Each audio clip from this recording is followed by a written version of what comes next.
Okay, this is going to be a video on how I made some front fenders for my 2015 CFMoto Zforce 800. I'm going to show you how we're going to get to this point here, and then we'll make the final determinations about angles and final cuts, after we get the thing mounted. The first thing I did is I ordered from Tap Plastics pre-cut 1/8 inch ABS, which is smooth on one side and it has a beautiful texture on the other side. I don't know if you can see that, but it's real light and it's perfect. The 1/8 inch, it gives me a certain amount of rigidity and a certain amount of flexibility on the trail, so it'll flex and not break within reason. Okay, now what I did on mine here was I ordered 8 inch wide and 48 inch long 4 strips of those because I needed this size for the rear, so I just made it easy on the guys at Tap Plastic to cut me 4 of them the same size. Now for the front, I don't need it quite as wide. As you can see over there, I have to take off about 1 inch and 3/4 of an inch. And what I want to do is, I don't know if you can see this, I want to go all the way back and butt against this unit back in here, because that will also seal off that cavity back in there, which water tends to flow back through a hole back in there into the cab anyway. So I want to go all the way back to that cab plastic, and I want to do, and both sides are actually the same. So, and then I only want to stick out beyond the wheel about 1/2 inch. Yeah, so take off your OE guards, take out your push pins. I took out this one on the other side, but I think I'm going to leave this side in because it actually holds these two together, and I had to drill another hole to I couldn't get it, find it, so I drilled another hole below it. I got it, but I think I'm going to try to leave that in there. It might show, but I hope not. Okay, and then there's nothing along up in here, so you're gonna mount to this surface right in here. Okay, so for me, step one is I got to shave this 1 inch and 3/4 down. Okay, so there you go. Now it's the right width. And how this measures out, it's 17 inches from. I'm going to start at the same place the EX fenders start, so it's 17 inches from the front to the first bend. It's 6.5 inches from the center of the first bend to the center of the second bend, and from the center of the second bend to the bottom of where the stock fender ends is 16 inches. So we're going to mark these on this right away, and then I'm going to cut that last piece off the end so I don't have to deal with that later. Hopefully I'll get it right. Okay, we're going to go ahead and cut that off right now. Alright, so there's our base piece right there. Okay,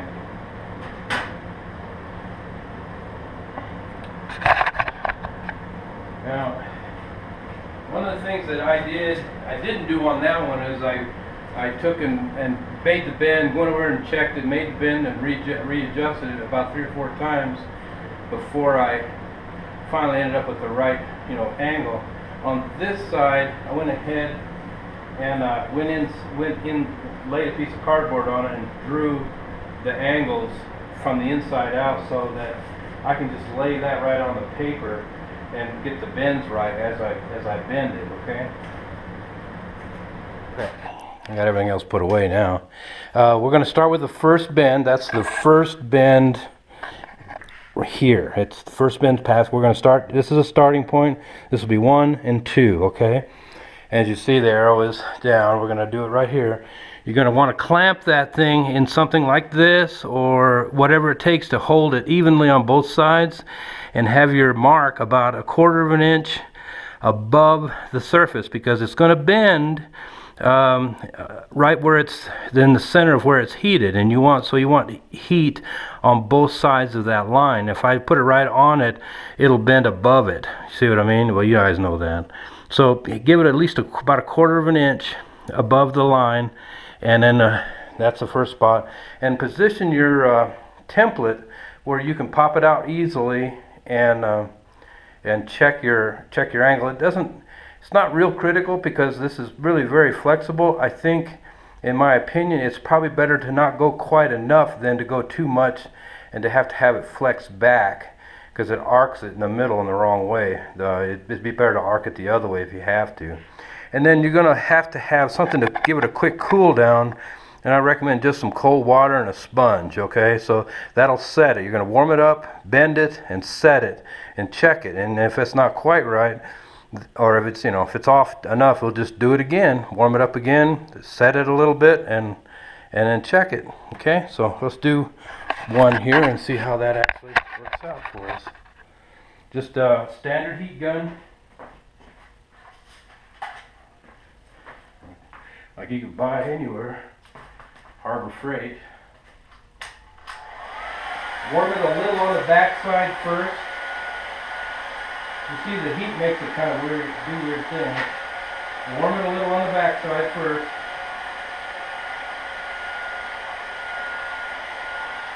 And then warm it evenly on the front side.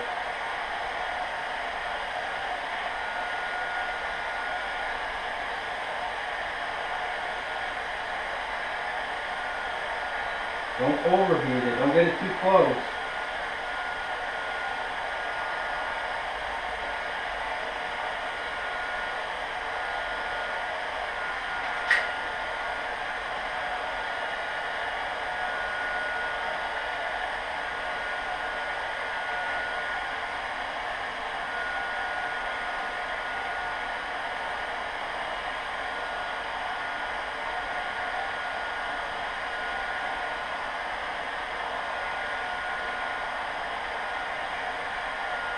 Maybe a little bit more on the back side.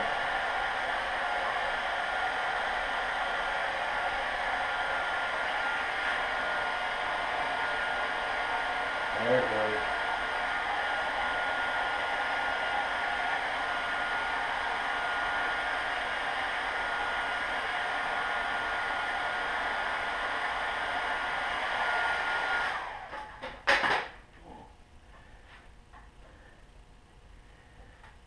If you have to.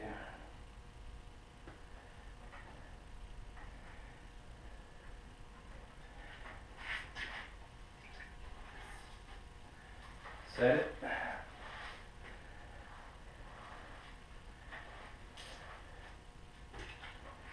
Okay. Check it on your template. That is right on, man. That is right there, okay? Show you.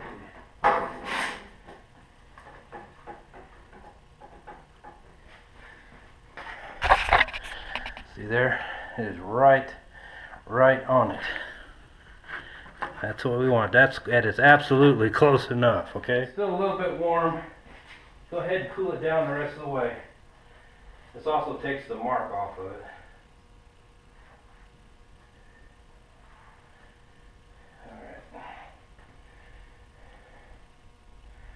Now we will do this one same way. Alright, well, the next step is to fit it. You're going to get your arrow facing forward. You're going to start right in that crotch, or I mean right in this bend area, and you're going to put one right in the middle of it first for an anchor. You're going to get it centered right in the middle of it, and then measure on the top side in, and it's 2 inches. So it's you want to go in 2 inches plus another ½ an inch to be, on that flange, okay? Push it in place as you go so that it's laid up tight against this in here, okay? You want it to follow that all the way down. I can't go any farther because the tire's in the way. We're going to mark this. And then we're going to take the tire off, and we'll see how you can just move this in and out. We're going to mark this to where this is just right on the, about a half an inch on the other side, right in the straight edge line with the tire. Make sure that your wheels are straight with the back, so that you set this right, and set this where you want it to be. And it's going to be, that puts it about a half an inch over, just like the other side. Chalk line, or chalk your soapstone, and just make a mark on it.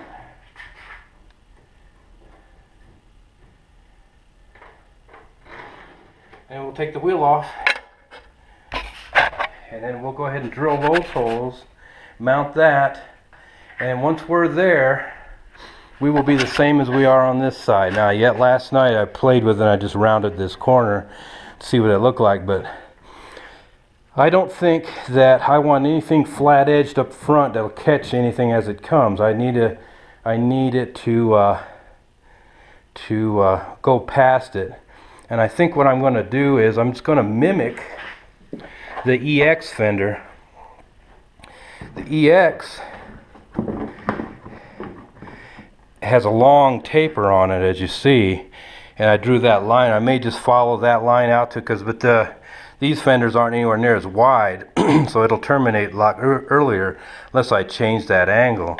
And I want it to be at least 3/4 or a third of the way back on the tire. I may go a little bit more than what that is, but the beauty of this is, if I don't like this, I can change it later. I mean, it's just a matter of cutting it and then using a belt sander and doing it. Now, on the bottom end of it, the original fender, or the original flare, as you see, has a little bow to it, and then just a little bow, and it terminates with a rounded corner at the bottom. And what I'll do the same with this. I'll just put a little bow in it, just like so it looks like the original, and then I'll just round the bottom in, and it'll stick out about exactly the same as the old one, except it won't terminate up here. It'll just follow all the way around and catch all that bullshit. Okay, the rest of it is I'll finish this up. Did the passenger side. I think this is where I'm going to leave it. I went ahead and tapered it a little bit farther up because I thought it looked kind of funky, bulged like that. So from my body working days, I decided I was going to put a little more round to it. And then just see, I feathered in the bottom, curved it like the original one did. Okay. Yeah, I'm going to do the same to the other side. Okay. They're all done. It took considerably more belt sander work than I had anticipated to get them the same, but you want to take measurements ever so often and on both sides and try to match them up. They are off. They will be off a little bit when you first start, but not bad. Comes out pretty good. A lot better than the EX fenders on these. You know, I think they're going to do the job, and the texture is nice. I mean, I like the looks of that. The sweep, I can't catch anything on that. I got flexibility, strength. Not going to be an issue down below. Not going to catch on anything. It still extends at or slightly past the edge of the tire, so it'll catch all that stuff. Yeah, pretty happy with that. Yeah, just take your time, do your own taste on it. You know, I decided to sweep these a little bit farther and bring this all in a little bit closer, you know, just to make it a little more not stick out, you know, because I do get in some tight places, and I Last thing I need is those to get caught, and now at least it'll get caught on the wheel or right next to the wheel, and whatever these get on, it's flexible enough. And you know what, at 11 bucks a piece, it ain't gonna hurt to have to replace them once in a while if I have to. Not bad. Like it.